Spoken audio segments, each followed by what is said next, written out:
quick introduction, since most people in the Symfony community won't know me. I'm Henri. I work in a Finnish company called Nemain, where I'm actually the founder, and nowadays I run the R&D. I live in Berlin. I've been around the PHP content management circles quite a long time. We started working on the Midgard CMS back in 1998 and have been pushing things forward ever since. But at some point we realized that, there are things that need to be done outside of the scope of Midgard, and that's what I'm going to be talking about. In addition to all this content management stuff, I do some bit more crazy things, like I've implemented a flow-based programming system for both PHP and Node.js. That's completely beside the point of this talk, but you might want to check it out. But yeah, so to go actually to the gist of the talk, the problem with content management at the moment is that your CMS is essentially a monolith. It's usually, all CMSs I've seen out there are basically looking exactly like this. If you look at the architecture, there's this one big blob that is the content management system that does everything. It's trying to be the web framework, it's trying to be the editing tool, it's trying to be an ORM, and you can't change any of this. And then there's probably some database underneath. Now, I think this is not the optimal way of doing content management. There are various situations where it might be that a company who wants the CMS likes the UI, but they might not like the platform the UI is written for. Similarly, IT might want to run CMS or their website on a particular platform, but then there is no good UI that the guys who actually write stuff could use. I think most of you have been in the situation, since you do PHP, where a client wants a particular CMS, and then they want you to build an application on top of that CMS. And the problem is, all of these content management tools that exist are pretty crappy web frameworks. Symfony would be a lot better, but because the CMS is what gives you the UI, that's what the client practically forces you to use. So you can't use the good tools, you have to use something else. So how to improve things? Our idea has been to kind of take the idea of content management and pull it apart, decouple it. So on the right you can see kind of my view on how a CMS should be constructed. So on the top there's some web editing tool. Some people like one thing, some people like something else. Then there is a web framework. In this conference, people might have a preference on that one. And finally, underneath, instead of having a direct database, there is a content repository, which allows you kind of higher-level manipulations of things. So the question is, how do we get from the picture on the left to the picture on the right?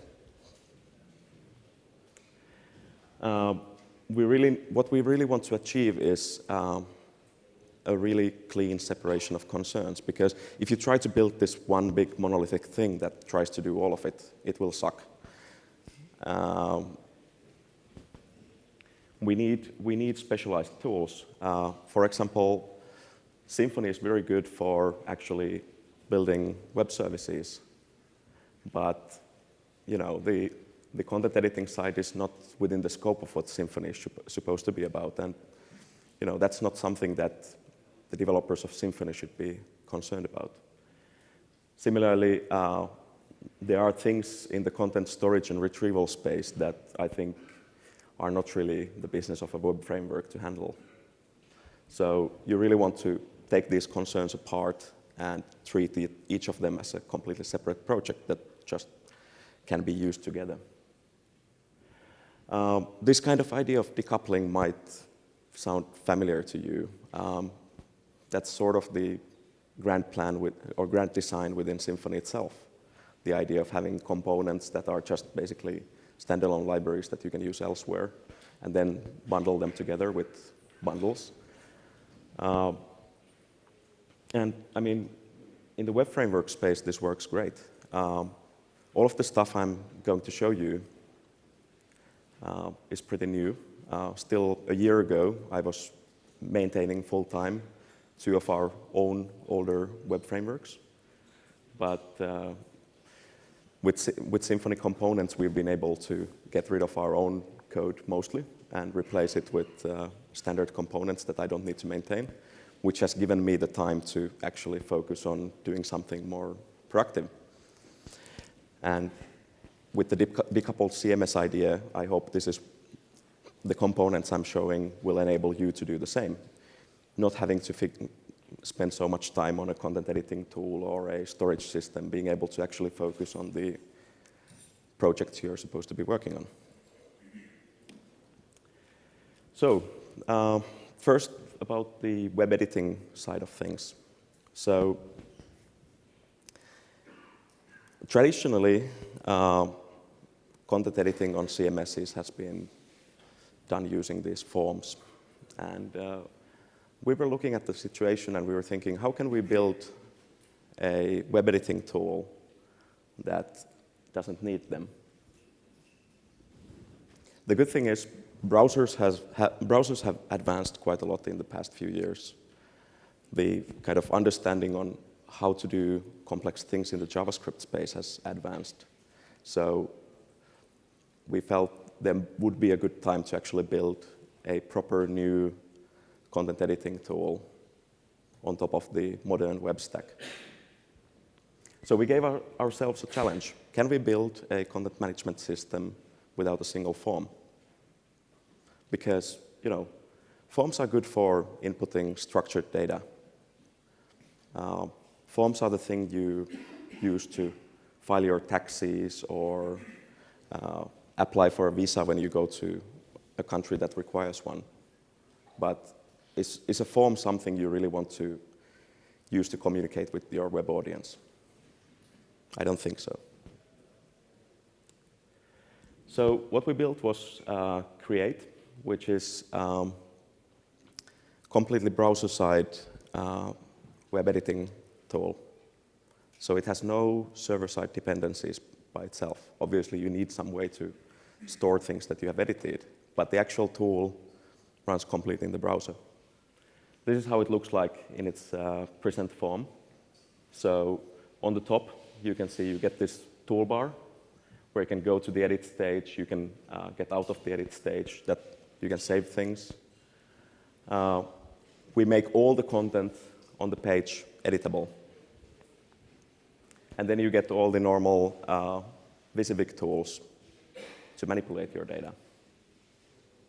And obviously, if you look at the top left there, you can see buttons like publish and delete. Those are workflows.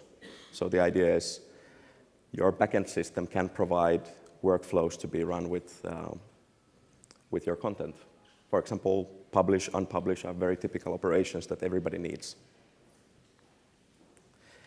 The Visivik editor you see here is kind of simplistic. It's called Hello.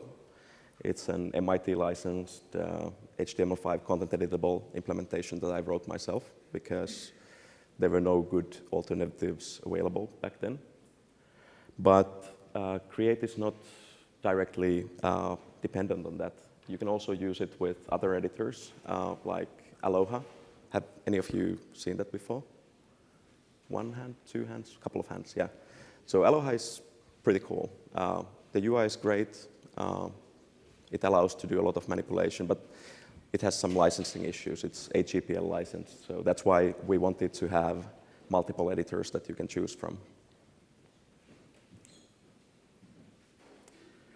But it's, I mean, like if you look at what people want to do with their content editing thing, obviously just editing an article or blog post or a product or whatever, editing a piece of content is the primary use case. And this is what we do pretty well. We find your content, we make it editable with the Visivik editor. But there's a lot more to content management than just that. So one thing is, how do you add new content if you don't have any forms? And there, Create has capability to deal with collections. So the idea is, for example, in this page that you see, we have a blog where we have a list of posts. And because it's a list of posts that Create knows about, we get this add button next to it.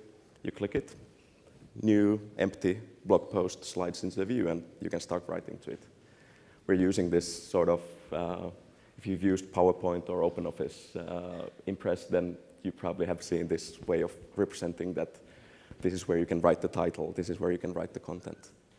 And this is exactly the way you can enable your users to add new pieces of content, regardless of whether you're talking about big things like a new product or just like, let's say, info boxes on the front page or something like that.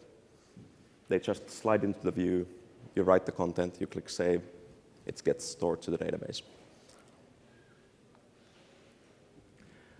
Image handling, obviously, is another important thing. So you're able to use existing images in your system, you're able to upload new images, and then finally, when you're done, you can drag and drop them into your content.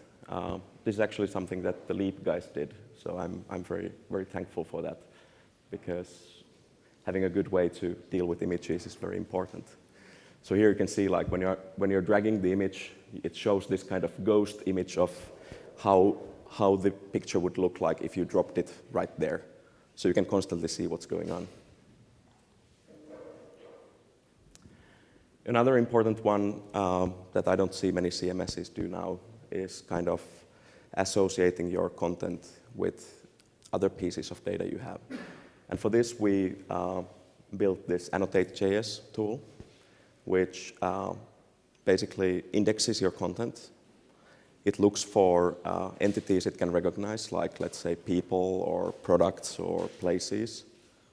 And you get this sort of spell checker-like view to these entities.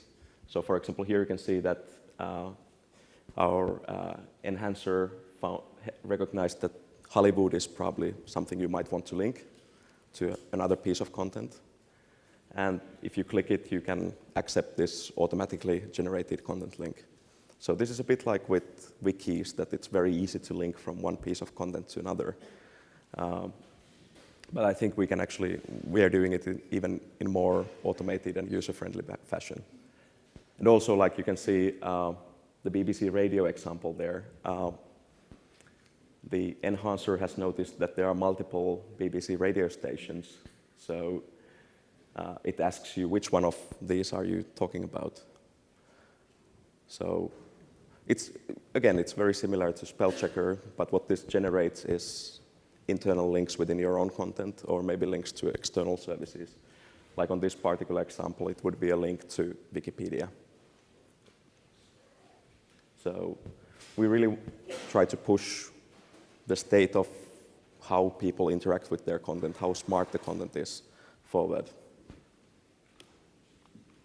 Another one is, if you look at how people actually write content to the web pages, usually they first write things in Word, and then they copy and paste it to your editor, which usually causes various issues because of the crap HTML that Office likes to impose on you. And we were asking people, why are they doing that? I mean, there's a fully capable Visivic editor in your CMS. Why are you writing it first in Word and then just editing it slightly in the CMS? And the reason was that people don't trust the CMS. Everybody's seen this, like the browser crashes, the internet goes down, your session dies, whatever. You've written a blog post or a new article or whatever, and all of your changes are lost. That sucks. So what we did was we took the HTML5 local storage, and we added support for that. So every change you make to content is automatically stored in the local store. And if something breaks, something goes wrong, then you just go back to the page, and it will tell you, hey, you have modified some content on this page, do you want to take your modifications back to the page? Or if you just want to start from scratch, then you can click ignore.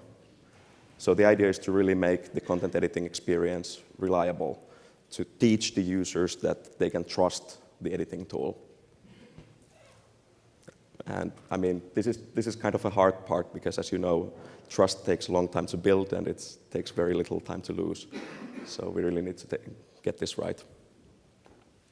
The UI you saw in the past couple of screenshots is not the only one. So how many of you have actually tried the Symfony sandbox, the CMF sandbox, sorry? A few, yeah. So you've seen Create in action. It looks quite different because this is the skin that Leap decided to put on it. We're still in conversations whether CMF should go to the stock UI of Create. We'll have some discussions with David about that.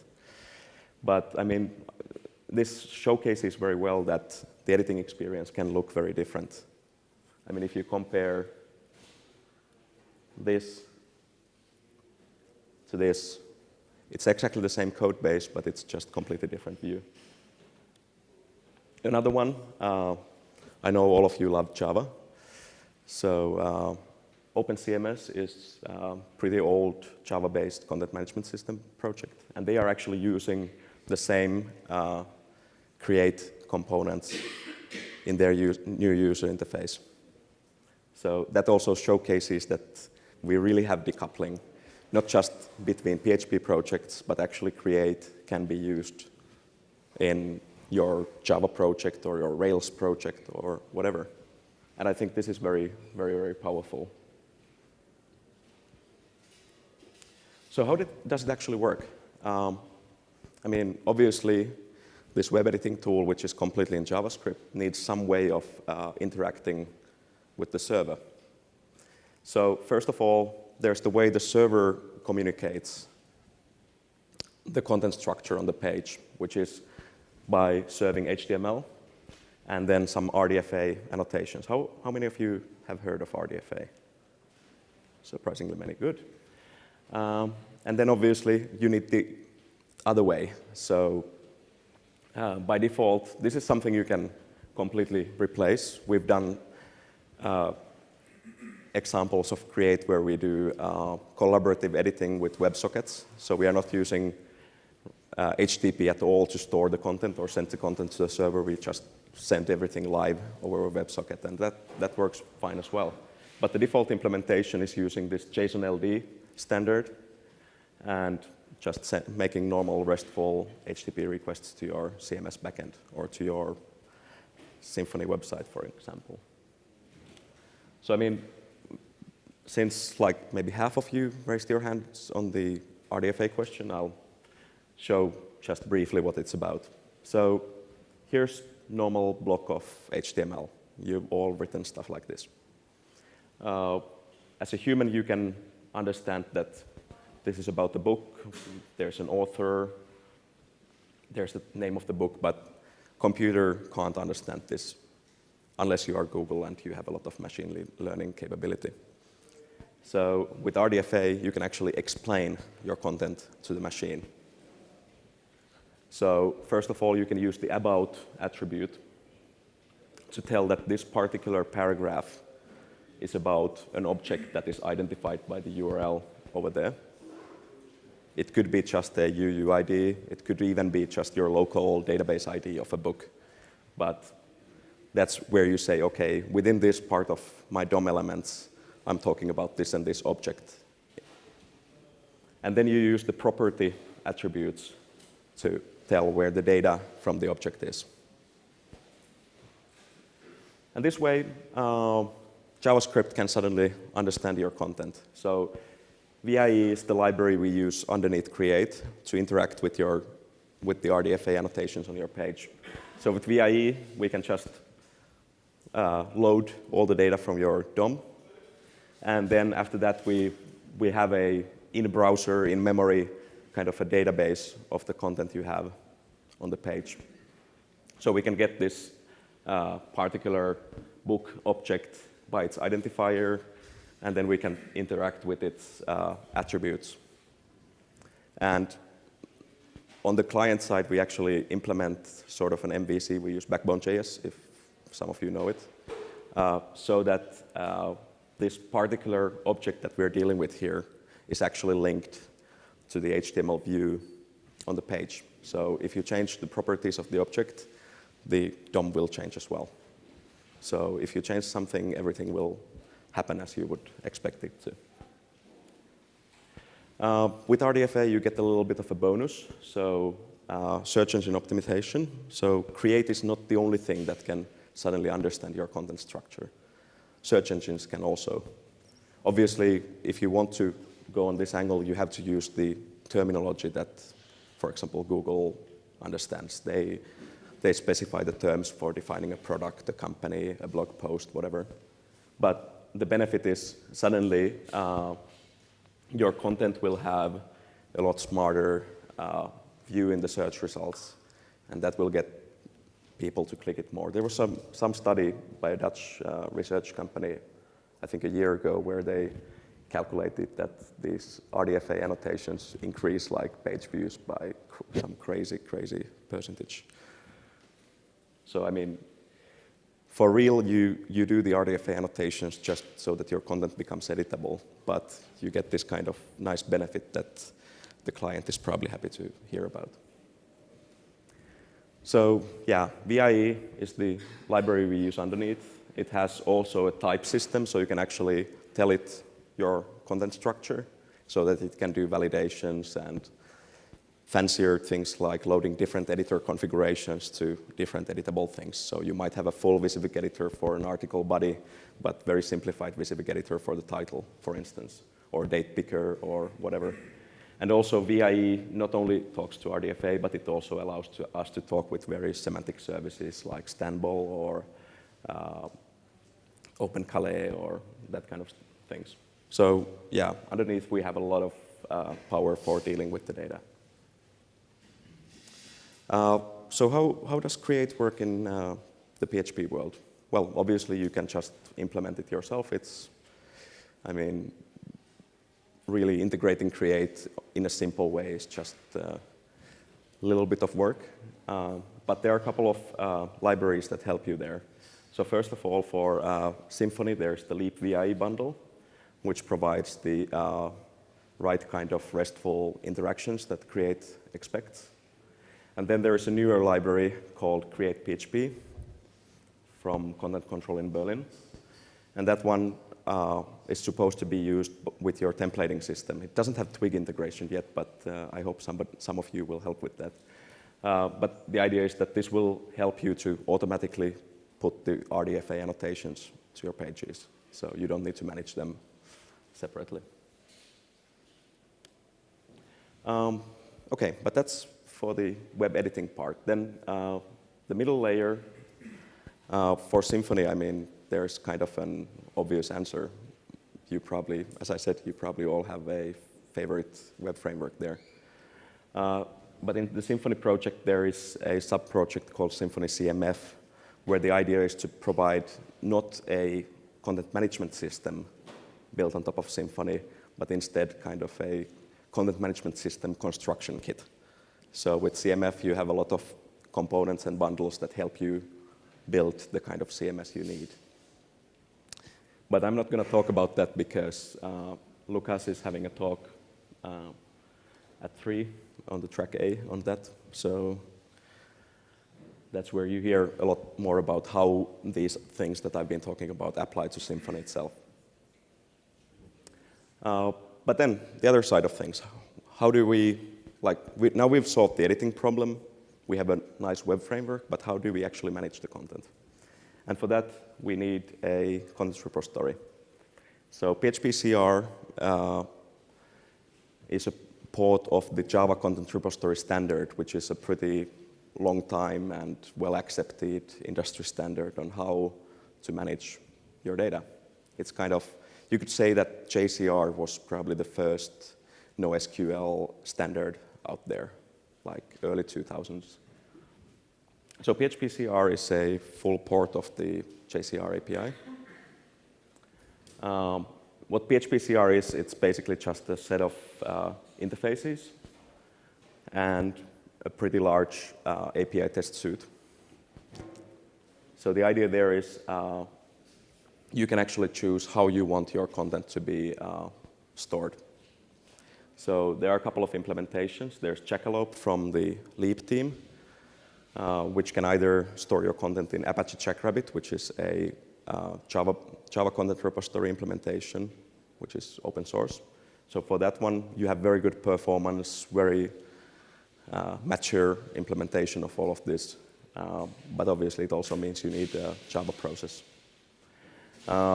One thing, they are also working on this Doctrine DBAL implementation, which would give you a pure PHP kind of simple implementation. That's not quite there yet. I mean, David, do you want to comment on that? It's in progress, I would say. It's in progress, yeah. Okay. So eventually there will be an option in Jackalope to actually store stuff without needing Java. Then there's the other side of things, which is the Midgard 2 implementation of PHPCR, which is something I've been working on with our team. So that one is a PHP extension that gives you PHPCR access to various relational databases like Postgres, MySQL, SQLite, Oracle, and so forth. And there, I mean, obviously the downside is that you need an extension, but the benefit is we actually use the database in a clean way. So when you have your nodes, you will have proper database tables for them with columns and all that stuff. So your database people will like you more. And the other benefit is because it's written in C, we have bindings to a bunch of other languages. So you can use the same content repository on other languages like Python. So if you need to integrate stuff, it's easy. So yeah, the idea in PHPCR is you have one API that you write all your content management with. But then when it's time to deploy your stuff, then you can choose, based on what the client needs, you can choose where you actually want the content to be stored. You could actually use multiple PHPCR implementation in one project. So you could have like products in MySQL and blog posts in CouchDB, for instance, and still just use one API. So what can PHPCR give you? I mean, as I said, it's kind of a NoSQL standard. So first of all, tree access. So all the content is in a tree. You can also access content by their UUIDs. Then you have workspaces, so which is very good if you're editing content, because then you can, for instance, give people a completely own draft area where they manage their content before it's ready to be pushed into the main repository. You can think of this as like Git branches, basically, for your content.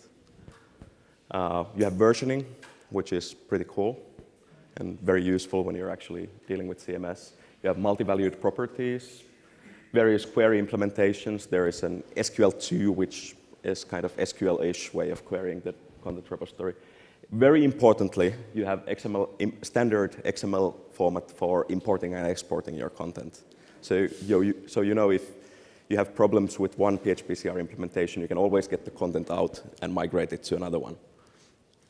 So that's pretty important. Permission handling is there. I don't know how the integration with Symfony's authorization is yet, but anyway, PHPCR has capabilities for that. Yeah, you can see what the repository can do, observation, logging, yeah, bunch of stuff that any CMS would need. So yeah, the idea is that on the kind of basic level, just storing and retrieving content, you have a very easy API. But then when you need more, you can just go further with the PHPCR API to get more out of it. This is how, kind of the big picture of it. You have a repository. You log into the repository, you get the session. From session, you can deal with workspace. And then you have nodes and properties, which is the sort of abstraction that we have on all the data. So basically, every object you're dealing with is a node, and it can have a bunch of properties. And of course, children. There is a Doctrine ODM implementation on top of this, so you can either deal with the raw PHPCR API, or then you can actually use Doctrine like you're probably used to. So yeah, all the content is in nodes, and they are a tree. That's the basic idea. Think of it as a file system with very advanced query capabilities and versioning and a couple of other things. So how does this work? Here's an example with Jackalope. So obviously, first you need to install Jackalope via Composer. You start the Apache Jackrabbit process, and then you give the URL to it. So it can be also a remote instance of this. And then you just, from the repository factory, you get the repository implementation, you define your credentials, you log in, and then you have the PHPCR session. So this is very much like establishing a database connection. And that's really the only repository-specific part. So here underneath, you have the Jackrabbit example. And on the top, you can see, if you're using Midgard instead, what kind of parameters you might want to, or might be using to get the Midgard repository implementation. That's the only difference. The only difference between different implementations of PHPCR is how you establish the connection. And that's basically just configuration. How do you work with the tree then? Well, first of all, of course, the tree has a root node. You get that. Then you can check if a particular node is already in the repository. If not, you can add it there. You can set properties, and then you can save. And this is another thing. So in the session, you can do as many manipulations as you like, and they will only be persisted when you save. So you can do a lot of big reorganizations and write everything only once you're really happy with your new data structure. While you're in the session, you will see your modifications as if they were persisted, but they are not stored actually. And again, you can also get the node by its path. You can get its values. So this is reasonably simple. Or any disagreement on that? No? One important thing is the node types. So all these nodes are obviously nodes. But then you have this node type system where you can define what kind of data it is. There are some built-in types. There's file, folder, which are probably pretty obvious. They are basically the PHPCR way of representing a virtual file system. And then there's unstructured, which is like this node can have any content. But you can also define your own node types. So usually the recommendation is when you're building a website or web application, you should start with the unstructured nodes. But then when you actually start to know how your content structure is, you should probably define actual node types to them. There's also a mixin system, which is kind of similar to traits in PHP 5.4, where you can add additional capabilities to a node. So for example, the mixin last modified will add the last modified information to any particular node. Or language, which we use for the multilingual content management stuff, is another mixin. You can define also your own mixins. And all of this is in a hierarchy, so you can inherit from other node types or mixins. And so you have a lot of stuff there. And the good thing is there's a full API for not only adding new node types, but also for introspecting them. So you can actually build forms or admin interfaces completely on top of the node type information you get from PHPCR. Queries. So obviously, I mean, working with the tree is very often enough, but every now and then you want to actually do queries. So SQL2 is this SQL-like syntax for querying your content repository. So you can see here one simple example. So select everything from unstructured nodes which have a property and order them by that. Then you execute the query, you get the nodes, you iterate through them, and you do whatever you like. So this is kind of a powerful way of accessing your whole content repository. But writing this kind of query syntax is usually not fun. So there's also Query Object Manager, which allows you to have a more object-oriented way of constructing your queries. So this query here is exactly the same as the SQL2 query over here. And it's really just up to your preference which one you like to use. There are also a couple of other query engines in PHPCR, but those are not part of the standard, like XPath, I think is supported by Jackalope. Yeah, it was in the first iteration of JSR. Yeah, so It got dropped because it was too hard to implement. yeah, and we've had some discussions about adding Sparkle support for here. So if you're dealing with semantic data, that might be also interesting. Other stuff, versioning. So here you actually see the capability discovery, because versioning is one of these things that are not mandatory for PHPCR implementations to support. So we can check whether the repository you are using actually supports it. And then we have an extremely elegant way of dealing with the situation where it isn't. Use this way of handling errors in all of your PHP code. This is especially fun because we use PHP app server, where you have persistent PHP applications, and die will actually kill your whole server. But yeah, so anyway, we got the node. We checked that the repository actually supports versioning. And then we just add the versionable mix into the node. So after this, you can actually start versioning this particular piece of content. Then we set the value of a property, we save, we commit the change, we change it again, and we commit again. So now we have 2 versions there. And then we retrieve the node. It has the newly created value, but then we can go and get the version information, and we can restore the previous version. So now the gray one doesn't really show, but it's saying value here, which was the original value of the node. So you really have an easy way of versioning and committing and rolling back changes within your content.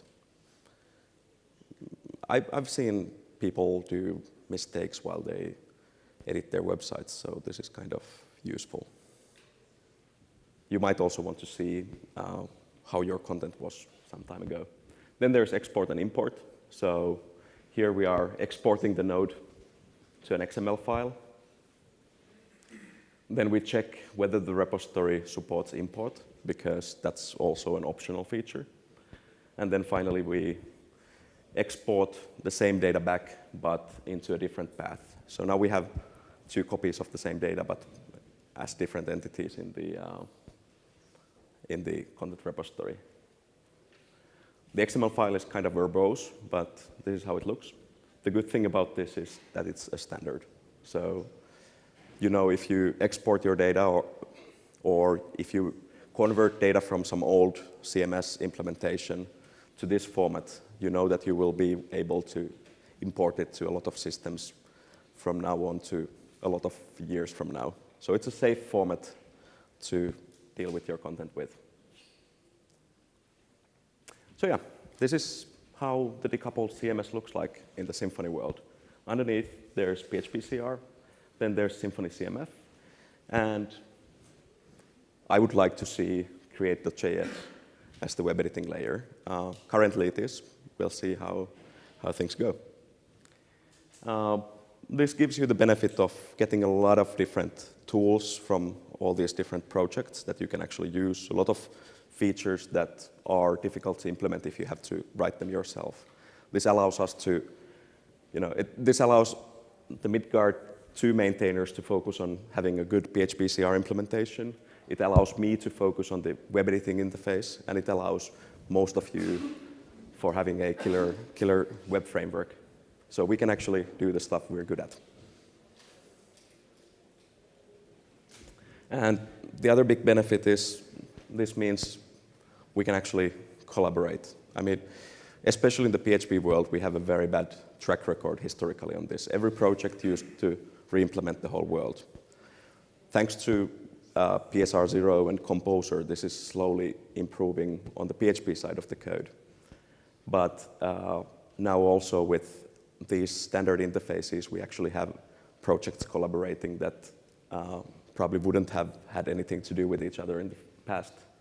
So for example, Typo3 is using some of the user interface stuff. OpenCMS, which is a Java project, but they're still using and contributing to the create part of things.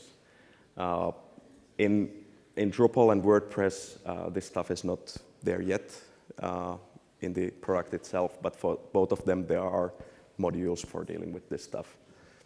So, and more projects are kind of joining the bandwagon.